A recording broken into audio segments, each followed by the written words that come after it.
একটি বাসা থেকে একজন ব্যক্তি সহ ২টি অস্ত্র, ৪টি ম্যাগাজিন এবং ২৪ রাউন্ড গুলি উদ্ধার করেছে। তো এটা আমাদের গাছা থানার অফিসার ইনচার্জের টিমটি তারা অনেকদিন ধরে চেষ্টা করছিল এই অস্ত্র উদ্ধারের জন্য।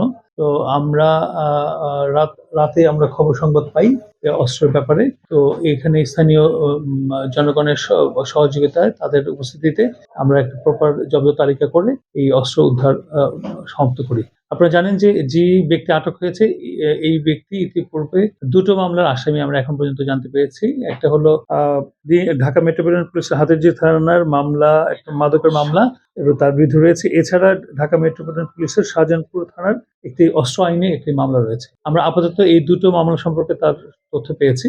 সে বর্তমানে একজন কসাই হিসেবে তার জীবিকা নির্বাহ করে থাকে। আপাতত দৃষ্টিতে সেটাই আমরা দেখেছি, কিন্তু তার এই পেশার অন্তরালে সে অস্ত্র কেনা বেচার সাথে জড়িত, এই সম্পর্কে এই ধরনের তথ্য আমরা পেয়েছি।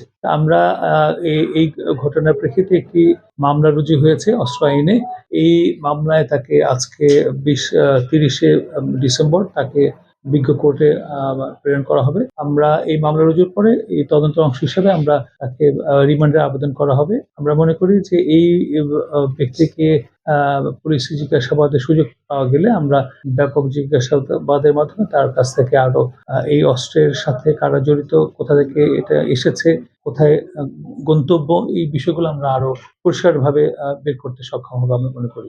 আমরা মনে করি যে গাজীপুর মহানগরী পুলিশ আমরা শুরু থেকে তৎপর রয়েছি এবং আপনারা জানেন যে আগামী 12ই ফেব্রুয়ারি মহান জাতীয় সংসদ নির্বাচন অনুষ্ঠিত হবে।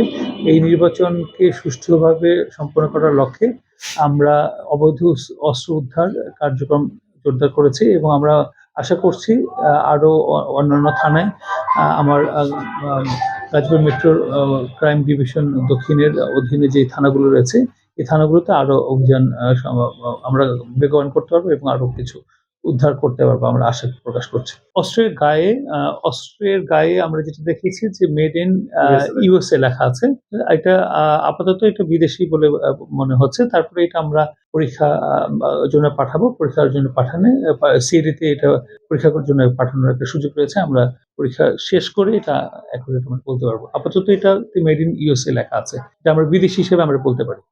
2টি পিস্তলে 4টি ম্যাগাজিন এবং 24 রাউন্ড গুলি আছে। এখানে 3 ধরনের গুলি আমরা পেয়েছি। 22 বোরের গুলি পেয়েছি, 7.65 গুলি পেয়েছি এবং আরেকটি পেয়েছি 9 মিলিমিটার ব্যাসের যে গুলি। 3 ক্যাটাগরি আমরা গুলি পেয়েছি। তো 22 বোর আর 7.65 এটা একটা অস্ত্র দিয়ে ব্যবহার করা যায়। নির্বাচন সম্পর্কে কোনো সহিংসতার বিষয়ে আমাদের এরকম কোনো সংবাদ আমাদের কাছে নাই। আমরা মনে করি আগামী সংসদ নির্বাচন অবাধ, সুষ্ঠু, নিরপেক্ষ হবে, এরকমই আমরা সর্বাত্মক নির্বাচন কমিশনের যে নির্দেশনা আমরা প্রতিপালনে তৎপর রয়েছি। আপনারা জানেন যে রিটার্নিং অফিসার, সহকারী রিটার্নিং অফিসার তারা নির্বাচন পরিচালনার দায়িত্বে থাকেন। আমরা পুলিশ সহযোগী সংগঠন হিসেবে আমাদের যে অর্পিত নিরাপত্তার যে দায়িত্ব সেটা আমরা সুষ্ঠুভাবে পালন করতে সক্ষম হবে, এটা আমরা মনে করি।